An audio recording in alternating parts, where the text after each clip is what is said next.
Hello student, मेरे YouTube channel पर आपका स्वागत है। तो आज अपने आरपीएससी फर्स्ट ग्रेड के अंदर जो फर्स्ट पेपर आपका है, फर्स्ट पेपर में जो मैथ्स आता है, मैथमेटिक्स, आज अपने उस पर बात करेंगे। और सबसे पहले जो अपना टॉपिक है वो नंबर सिस्टम है। और ये सभी स्टूडेंट जो आरपीएससी फर्स्ट ग्रेड की तैयारी कर रहे हैं उनके लिए ये वीडियो उपयोगी है। आप मेरे चैनल को सब्सक्राइब कर लें और शेयर कर दें उन स्टूडेंट से जो आरपीएससी फर्स्ट ग्रेड की तैयारी कर रहे हैं। और साथ ही इसका जो प्ले लिस्ट है वो मैं अलग बना दूंगा, उसमें ये सारे वीडियो डाल देंगे, तो आप वहाँ से ये सारे के सारे वीडियो देख सकते हैं। और आज जो अपने स्टार्ट कर रहे हैं वो है नंबर सिस्टम। अब नंबर सिस्टम स्टूडेंट क्या होता है, जिसमें हम संख्याओं के बारे में या उनके गुणों के बारे में अध्ययन करते हैं, वही हमारे पास क्या कहलाता है, नंबर सिस्टम कहलाता है। अब नंबर सिस्टम को समझने के लिए हमें अंकों की ज़रूरत पड़ती है, डिजिट्स की। तो वो डिजिट्स हमारे पास कितनी होती हैं वो हम देख लेते हैं। 0, 1, 2, 3, 4, 5, 6, 7, 8, 9, ये हमारे पास डिजिट्स होती हैं। तो ये हमें पता होना चाहिए कितने डिजिट्स हैं हमारे पास, 10 हैं। और जिस संख्या पद्धति में इन 0 से 19 तक का यूज किया जा सकता है उसे डेसिमल प्रणाली बोल सकते हो आप, या डेसिमल या दशमिक प्रणाली कह सकते हो, जिसमें इन संख्याओं का प्रयोग करते हुए हम क्या करते हैं, संख्याओं के बारे में पढ़ते हैं। फिर उसके बाद में किसी डिजिट का जातीय मान अगर हम देखना चाहें तो भी हम बता सकते हैं। जैसे हमारे पास इसके अंदर अगर हम जातीय मान देखें, फेस वैल्यू ऑफ डिजिट, 9 की जो फेस वैल्यू है वो 9 ही है, 5 की फेस वैल्यू 5 ही है और 3 की फेस वैल्यू 3 है। यानी कि उसकी वैल्यू जो होती है वही उसका क्या कहलाती है, फेस मान कहलाती है या फेस वैल्यू कहलाती है। अगर अपने से बोल 3 है जो इसकी फेस वैल्यू अगर अपने से पूछ लेता है तो अपने कहेंगे कितनी है, 3 है। और अगर हमसे पूछता है 9 की फेस वैल्यू क्या है तो हम कहेंगे 9 ही है। यानी कि उसका जो शुद्ध मान है वही हम उसकी फेस वैल्यू कहते हैं। फिर उसके बाद में आता है स्टूडेंट स्थानीय मान, प्लेस वैल्यू। जैसे ये वाली संख्या जो हमने ऊपर लिख रखी है, इससे ही हम इसको समझने की कोशिश करें तो हमारे पास ये संख्या है और इसके अंदर अगर हम 9 की प्लेस वैल्यू देखना चाहें, यानी कि स्थानीय मान, तो हमें ये देखना पड़ेगा कि 9 कौन से नंबर पे आ रहा है, इकाई, दहाई, सैकड़ा। तो इसको 9 को 100 से गुणा करने पर हमारे पास जो आने वाला है 900, वो इसकी क्या है, प्लेस वैल्यू है। और जैसे हमसे पूछ लिया जाए 5 की प्लेस वैल्यू बताइए, तो 5 कितने पर है, इकाई, दहाई, सैकड़ा, हजार, 10,000। तो 5 मल्टीपल में कितना आ जाएगा, 10,000 आ जाएगा। यानी ये हमारे पास फेस वैल्यू कितनी बनेगी, इसकी 50,000 और इसकी 900। तो इस टाइप से हम क्या कर सकते हैं, स्थानीय मान और जातीय मान बता सकते हैं। फिर उसके बाद में हम संख्याओं के बारे में पढ़ना स्टार्ट करते हैं। तो सबसे पहले हम पढ़ते हैं नेचुरल नंबर के बारे में। नेचुरल नंबर क्या होते हैं स्टूडेंट, नेचुरल नंबर प्राकृत संख्याएं जो हमें प्रकृति ने दी वो क्या कहलाती हैं, प्राकृत संख्या कहलाती हैं, जिसका हम प्रयोग गिनती करने में करते हैं। जब भी हमें काउंटिंग करने के लिए बोला जाता है तो हम 1 से स्टार्ट करते हैं, हम काउंटिंग शुरू कर देते हैं, 1 2 3 4 5 6 7। तो नेचुरल नंबर को डिनोट करने के लिए n का यूज करते हैं और 1 से स्टार्ट होती हैं, 2 3 4 5 6 7 8 9 10 11 12 13 14। अब ये ऐसे चलती रहती है, आपकी श्रद्धा होनी चाहिए, चाहे आप अपनी पूरी उम्र लगे रहो, ये खत्म नहीं होने वाली। जो मैंने एक शब्द बोला यहाँ पे कि आप अगर आप अपनी पूरी उम्र भी लगे रहते हैं ना तो भी ये खत्म नहीं होने वाली, यानी कि चलती रहेंगी। तो इसका मतलब बहुत सारी है, तो इसके अंदर इनफाइनाइट कह सकते हैं इस सेट को हम। नेचुरल नंबर का जो सेट है इसमें कितनी संख्या अगर हमसे कोई पूछ ले तो हम कहेंगे कि इसमें अनंत संख्याएं हैं। क्या हमसे कोई पूछ ले कि क्या इनको गिना जा सकता है, हाँ गिना जा सकता है, काउंटेबल हैं, ये गिनी जा सकती हैं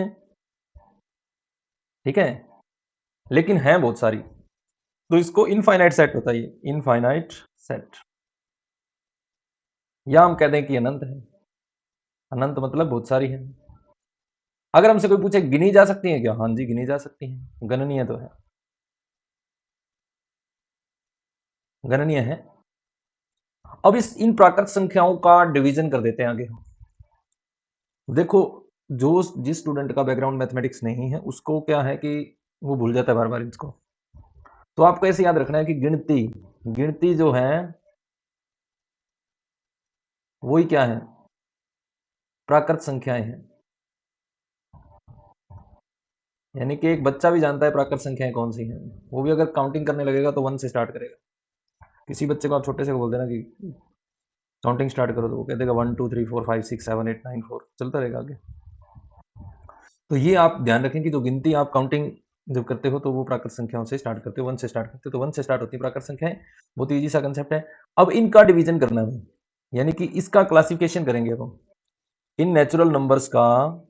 अब हम करेंगे क्लासिफिकेशन, इन नेचुरल नंबर का हम क्या करेंगे, क्लासिफिकेशन करेंगे। तो सबसे पहले हम इसमें देखते हैं कि सम संख्याएं कौन सी होती हैं। अब सम संख्याएं वो होती हैं जो 2 से डिवाइड हो जाए, जिनका यानी कि जिसमें 2 का भाग चला जाए, जिसमें 2 का भाग चला जाए, सीधी सी बात, कोई ज्यादा घुमा फिरा के नहीं है। क्लासिफिकेशन किसका है, नेचुरल नंबर का, इसका ही है, ये ध्यान रखना आप। प्राकृत संख्याओं में ऐसी संख्याएं कौन कौन सी हैं जिनमें 2 का भाग चला जाएगा, तो हम देख सकते हैं कि इसके अंदर चला जाएगा, ये वाली संख्या 2 में चला जाएगा, 4 में चला जाएगा, 6 में चला जाएगा, 8 में चला जाएगा, 10 में चला जाएगा, 12 में चला जाएगा, 14 में चला जाएगा। तो आप इनको यहाँ पे निकाल के रख दो, 2 4 6 8 10, रुकना नहीं है, वैसे ही चलेगा, ये आगे की तरफ बढ़ती रहेंगी। तो इवन नंबर बोलते हैं इनको, जिन्हें 2 का डिवाइड कंप्लीटली चला जाए। तो सम संख्याएं आपको पता चल गई कि 2 4 6 8 10 ये होती हैं। उसके बाद में हम आगे बढ़ते हैं, और उसके बाद में आते हैं विषम संख्याओं के पास। विषम संख्याएं क्या होती हैं, ओड नंबर्स। विषम संख्याएं खुद के नाम से ही क्या है, जिनमें 2 का भाग नहीं जाता। अब जिनमें 2 का भाग चला जाए वो सम संख्याएं, और जिसमें 2 का भाग नहीं जाए, 2 का भाग नहीं जाए, नहीं जाए, ऐसी प्राकृत संख्याएं, ये ध्यान रखना, ऐसी प्राकृत संख्याएं जिनमें 2 का भाग नहीं जाए, क्या कहलाती हैं, विषम संख्याएं कहलाती हैं। समझ गए आप, ऐसी संख्याएं, ऐसी प्राकृत संख्याएं जिनमें 2 का भाग नहीं जाए, तो हम लिख देंगे यहाँ पे। तो हमें पता है एक तो एक ही आ गया, फिर 3 आ गया, फिर 5 आ गया, फिर 7 आ गया, फिर 9 आ गया, फिर 11 आ गया, फिर 13 आ गया। ये लो डैश डैश करके अब लिख दो, इसमें से निकालनी, निकालनी किस में से है, बस ये ध्यान रखना, किस में से, कहीं और नहीं जाना है, जो गिनती है उसी में से ही हमें देखना है, बस ये कंफ्यूजन हो जाता है वहां पे। तो आपको यही देखना है कि निकालनी किस में से है, इसमें से, प्राकृत संख्याओं में से। अभाज्य संख्याएं कौन सी होती हैं, अब अभाज्य प्राइम नंबर, वे प्राकृत संख्याएं जो केवल एक या अपने आप से विभाजित हो। कौन सी संख्याएं, ऐसी प्राकृत संख्याएं, ऐसी ऐसी प्राकृत संख्याएं, अब देखो नाम देखो क्या आ रहा है, प्राकृत संख्याएं आ रहा है, ऐसी प्राकृत संख्याएं लिख दिया हमने। ऐसी प्राकृत संख्याएं जो एक या अपने आप से, अपने आप से, अपने आप से विभाजित हो। बहुत आसान सा काम है, ऐसी प्राकृत संख्याएं जो एक या अपने आप से विभाजित हों। तो आसान तो बहुत है कि ऐसी प्राकृत संख्याएं जो एक या अपने आप से विभाजित हों। तो हम देख सकते हैं। तो हमने देखा कि ये स्टार्ट जहां से होती हैं, मैं लिख दूं यहां पे थोड़ा सा आपको, 2, 3, 5, 7, 11, 13, 17। ऐसे तो ढूंढ नहीं सर, बिल्कुल आसान है, आपने लिख दी तो हम बता सकते हैं कौन कौन सी। 2 है, 3 है, 5 है, 7 है। अब इसके अंदर क्वेश्चन उठता है सबसे पहला कि एक जो है,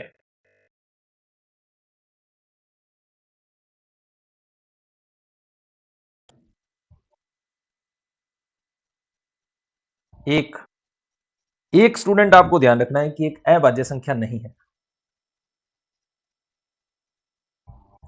एक जो है वो अभाज्य संख्या नहीं है, ये ध्यान रखना आपको। एक अभाज्य संख्या, एक अभाज्य संख्या नहीं है, ये आप अपनी नोटबुक में नोट कर लो।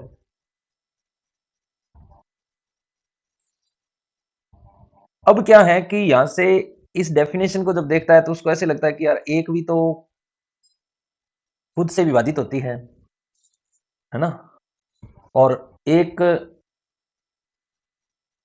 एक से विभाजित होती है, तो अभाज्य संख्या होनी चाहिए, उसके दिमाग में आता है क्वेश्चन। तो वहां से वो एक को अभाज्य संख्या मान लेता है, जबकि ऐसा नहीं है, क्योंकि यहां पे एक साथ में आप डेफिनेशन लिख सकते हो नोट लगा के, जिसके दो गुणनखंड हो, जिसके दो गुणनखंड हो, ये वाली फिट बैठती बिल्कुल, जिसके दो गुणनखंड हो। अब कौन कौन से हो वो? एक तो एक हो, वह दूसरा दूसरा स्वयं हो। अब बात समझ में आई कि एक तो गुणनखंड एक हो और दूसरा स्वयं हो, दो ही गुणनखंड होने चाहिए, तीसरा नहीं होना चाहिए। अब इसके पास एक ही है, ये एक इंटू एक लिखोगे तो ये तो गड़बड़ होगी, दो गुणनखंड नहीं है इसके पास। हाँ, जैसे आप दो की बात करते हो, इस दो की, तो ये दो क्यों हो गया? क्योंकि देखो आप इसको हम लिख सकते हैं एक गुणा दो, तो एक तो गुणनखंड एक हो गया और एक ये खुद हो गया, तीसरा गुणनखंड इसके पास नहीं है। जैसे हम बात करें, हमने 6 को शामिल क्यों नहीं किया? 6 एक अभाज्य संख्या क्यों नहीं है? अगर हमसे ये पूछ लिया जाए कि जो 6 है वो एक अभाज्य संख्या क्यों नहीं है, जब हम ये जवाब देने लग गए तो तब हम अभाज्य संख्याओं के बारे में सीख जाएंगे। जब तक हमें ये पता नहीं है कि अभाज्य संख्या को चेक कैसे करते हैं, अब आपसे किसी ने पूछा कि अभाज्य संख्याएं कौन कौन सी होती हैं, आपने जल्दी से बताया कि 2, 3, 5, 7, 11, 13, 17 ये अभाज्य संख्याएं। आपसे किसी ने पूछा कि 6 जो है, ये वाला 6 एक अभाज्य संख्या क्यों नहीं है, तो आप क्या करो, इसके गुणनखंड कर लो, 1 गुणा 2 गुणा 3। तो आप कह दो कि अभाज्य संख्या जो होती है उसके दो ही गुणनखंड होते हैं, एक तो एक व दूसरा वो स्वयं। एक गुणनखंड तो एक होना चाहिए और दूसरा वो खुद होनी चाहिए। तो इसके अंदर तो इसके गुणनखंड क्या बन गए, 1, 2, 3 ऐसे लिखे जाएंगे खंडों में अगर इसको विभाजित करते हैं। तो अब देखो ये संख्या तो 2 से विभाजित हो रही है, 3 से विभाजित हो रही है, 1 से विभाजित हो रही है, 6 से विभाजित हो रही है, इसको ऐसे भी लिख सकते हो 1 into 6 आप। तो ये वाली संख्या अभाज्य संख्या नहीं है, आप किसी को जवाब दे सकते हो। अब ये तो छोटा सा मामला हो गया, कह दोगे सर हम बहुत आसानी से बता सकते हैं, चलो हम याद भी कर लेंगे, ठीक है। अब इनके बारे में देख लेते हैं कि भाज्य संख्याएं कौन सी होती हैं। भाज्य संख्याएं, अब भाज्य संख्याएं अगर आप ये शब्द बोलते हो कि जो अभाज्य नहीं है वो भाज्य है, तो आप गलत हो जाओगे।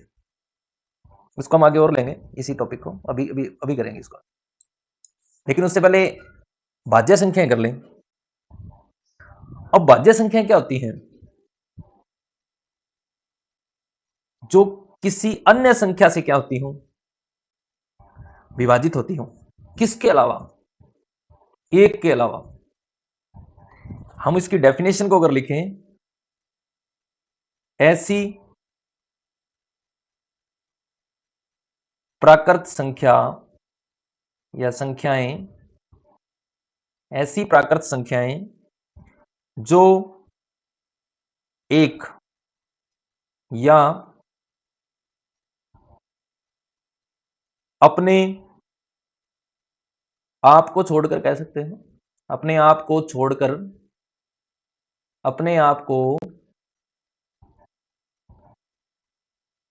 छोड़कर, अपने आप को छोड़कर अन्य संख्या, अन्य संख्या से भी विभाजित हो।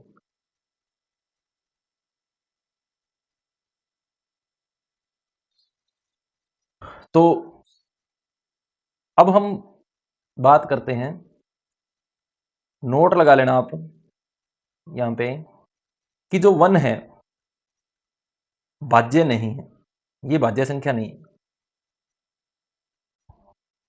1 जो है वो भाज्य नहीं है, 1 अभाज्य भी नहीं है। तो 1 है क्या? 1 क्या है? विषम संख्या है। 1 क्या है? विषम संख्या कह सकते हो आप। ये भाज्य भी नहीं है और अभाज्य भी नहीं है। ये आप ध्यान रखें कि 1 जो है वो भाज्य नहीं है, ना ही वो अभाज्य है, विषम संख्या है। अब उसके बाद में हम वापिस अपने उसी टॉपिक पर आते हैं, अभाज्य संख्याओं। ये पूरा नहीं हुआ अभी तक, ये काफी बढ़िया इंटरेस्टिंग टॉपिक है। अभाज्य, अभाज्य संख्याएं, अभाज्य संख्याएं हमने ये तो पता लगा लिया कि 2, 3, 5, 7, फिर उसके बाद में 11, इस टाइप से चलती रहेंगी आगे। 13, 17, 19, आगे आप लिखते जाना इस टाइप से। सबसे क्वेश्चन कैसा पूछा जाएगा हमसे? क्वेश्चन जो इजी क्वेश्चन की बात कर ले हम, यहां से जो क्वेश्चन आता है, अभाज्य संख्याएं जो हमारे पास हैं वो 1 से 100 तक, 1 से 100 तक 25 होती हैं टोटल। ये एक बढ़िया क्वेश्चन है। यहां से 1 से 50 तक की बात करें अगर हम, तो 15 होती हैं, और 50 से 100 तक की बात कर ले हम, तो हमारे पास ये 10 होती हैं। तो ये हमें ध्यान में रहना चाहिए। अगर हमसे कोई चलते पूछ लें तो कौन कौन सी होती हैं वो भी आप लिख के बता सकते हैं, इसकी बड़ी बात है नहीं। अब सबसे छोटी जो है अभाज्य संख्या होती है, सबसे छोटी अभाज्य संख्या,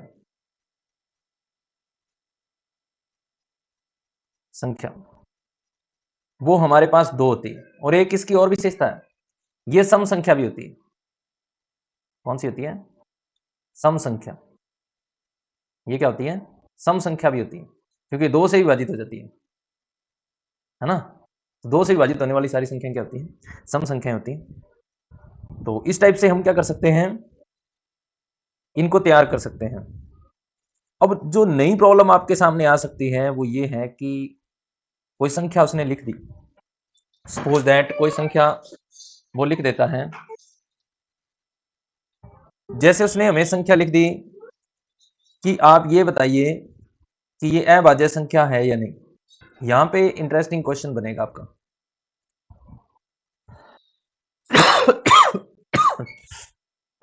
कि अभाज्य संख्या कौन सी है निम्न में से, अभाज्य संख्या कौन सी है। अब अगर तो क्वेश्चन इस टाइप का हुआ कि 3, 5, सारी लिख दी मैंने तो, सी 1 और डी ऑप्शन में मैंने लिख दिया नहीं। तो आपसे पूछा है अभाज्य संख्या कौन सी है, तो फिर आप इसको देख के बता सकते हैं। आपने कहा 3 है, क्योंकि ये तो आपके पास है ना, ज्यादा से ज्यादा आप कितने की याद रख सकते हो? थोड़ी बहुत याद रख सकते हो डायरेक्टली। तो अब हमें चेक करनी आनी चाहिए, जांच करनी। मेन बात यह है, हमें क्या करनी आनी चाहिए, जांच करनी आनी चाहिए। क्या भाज्य संख्या की जांच कैसे करते हैं? तो एक इसकी ट्रिक मान लो, आप ये कह दो कि जो भी आपके पास संख्या दी गई उसका वर्गमूल कर लो। आप सबसे पहले तो जो भी आपके पास जांच अब आप कर रहे हो, तो सबसे पहले उसका वर्गमूल कर लो। कर लिया? फिर अगर तो वर्गमूल कंप्लीटली निकल जाता है, तो इसका मतलब वो अभाज्य संख्या नहीं है। अगर हमें अभाज्य संख्या मिली जाए, अगर वर्गमूल जो आता है उसका पॉइंट में आ रहा है, तो आप उसके निकटतम जो निकट संख्या है वो देख लो। ठीक है? उस निकट संख्या के अंदर आप क्या करो,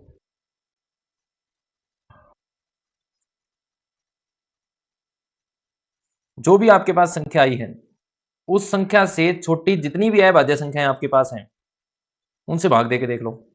अगर वो उनसे विभाजित हो जाती है, फिर तो वो क्या है, अभाज्य संख्या नहीं है। और अगर वो विभाजित नहीं होती, तो वो क्या है, अभाज्य संख्या है। अब जैसे जैसे मैंने बोला है, क्या तो आपके याद रहे ना रहे, लेकिन हम एक क्वेश्चन के थ्रू इसको बिल्कुल अच्छे से समझ सकते हैं। और इसी टॉपिक पे हम बात करेंगे कल भी, इसको भी हम खत्म नहीं करने वाले। काफ़ी नंबर सिस्टम जो है वो काफ़ी बड़ा टॉपिक है, ऐसे छोटा टॉपिक नहीं है ये, काफ़ी क्वेश्चन इसके अंदर निकलते हैं। तो हम इसी को आगे करेंगे। लेकिन आज हम जैसे एक संख्या में लिखता हूँ यहाँ पे 461 मैंने लिख दिया। अब ये जो संख्या है इसकी हमें जांच करनी है कि यह अभाज्य संख्या है या नहीं। तो हमें पता है कि जो इसका वर्गमूल है, अगर इसका वर्गमूल देखें हम, तो 22 और 23 के बीच में आएगा ये। 22 का हमारे पास 484 होता है, 484 होता है 22 का, 4 8 4 484 होता है। तो फिर ये 21 का कितना होता है, ये देख लेते हैं हमने, 441 होता है, 144। तो इनके बीच में है ये। अब ये सबसे ज्यादा निकट किसके जा रहा है, इसके जा रहा है, 22 के। तो हम 22 को यहां पे लिख लेते हैं, निकटतम संख्या जो हमने बोली थी, निकट संख्या वो क्या है, 22 है। अब इस 22 के अंदर हम क्या करने वाले हैं, 22 से छोटी जितनी भी अभाज्य संख्याएं हैं, 22 से छोटी अभाज्य संख्या हमारे पास है 2, 3, 5, 7, 11 और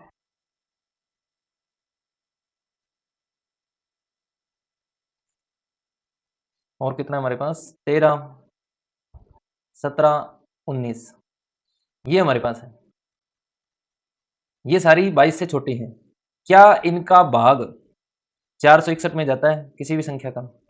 अब हमें पता है 2 का नहीं जाएगा, 3 का भी नहीं जाता, क्योंकि इसके जोड़ में 3 का भाग जाना चाहिए, 5 का, 7 का चेक कर लेंगे। तो हमें पता है कि इसमें से किसी का भी भाग नहीं जाएगा। आपको चेक करना पड़ेगा भाग देके। ठीक है? अब जैसे 19 का आपको देके देखना है भाग, तो आप भाग देना आता ही आपको। 461 के अंदर 19 का अगर हम भाग दें, तो 19 दूना 38, 2 पे चला गया, 16, 6 इधर से बच गए, 2 इधर से बच गए, 8 बच गए, 81 बच गया हमारे पास। और फिर ये 4 पे चला जाएगा। तो यहाँ से पॉइंट लगना स्टार्ट हो जाएगा। यहाँ से हमारे पास 11 बन गया, 11 में से 5। अब पूरा पूरा भाग नहीं जा रहा ना, तो इसका मतलब ये कौन सी संख्या है, अभाज्य संख्या है। कौन संख्या है, अभाज्य संख्या है, ये हम बता सकते हैं। थोड़ी ट्रिक समझ लो इसको। जैसे हम कहते हैं कि 101 है हमारे पास, 101 क्या है, अभाज्य संख्या है क्या नहीं है। तो हमने सबसे पहले 101 के का वर्गमूल ले लेना है। तो हमें पता है कि 101 का वर्गमूल 10 और 11 के बीच में आता है। ठीक है? अब 101 जो है वो 10 की स्क्वायर करते तो 100 आ रहा है, इसका मतलब 10 के निकटतम है ये पूर्णांक जो भी आएगा इसका। तो 10 के निकटतम है, तो 10 से छोटी अभाज्य संख्याएं आप देख लो कितनी है आपके पास। 2 है, 3 है, 5 है, 7 है, बस इतनी है। इनका भाग देख लो कि 101 में जाता है कि नहीं जाता है। तो 101 के अंदर अगर हम देखें तो 2 का तो जाएगा नहीं, 3 का भी नहीं जाता। 5 का भाग देने के लिए अंतिम अंक या तो क्या होना चाहिए, 5 होना चाहिए या 0 होना चाहिए, तो इसमें तो 1 है, इसमें भी नहीं जाएगा। और 7 का भाग अगर हम देखें तो हम देख लेते हैं 7 का भाग जा रहा है कि नहीं जा रहा। 7 का भाग हमने दिया, 7 एकम 7, 3 31, 7 चौक 28, तो नहीं जा रहा भैया, 3 शेषफल फिर आ गया। तो इसका मतलब 101 क्या है, अभाज्य संख्या है। कौन सी संख्या है, अभाज्य संख्या है। इस टाइप से आप पता लगा सकते हो। आगे हम इसी टॉपिक पे कंटिन्यू बात करेंगे आने वाला जो लेक्चर है, क्योंकि अभी हम क्या पढ़ रहे हैं, नेचुरल नंबर का ही वर्गीकरण पढ़ रहे हैं। तो इसको हम चलाएंगे टॉपिक को, धीरे धीरे ये आपका तैयार होगा। एक दिन में आप कहीं सोचो कि नंबर सिस्टम हमारा तैयार हो जाए, तो नहीं होने वाला। तो आपको बड़े ही आराम से इस टॉपिक को करना है, तो हम करेंगे। धन्यवाद।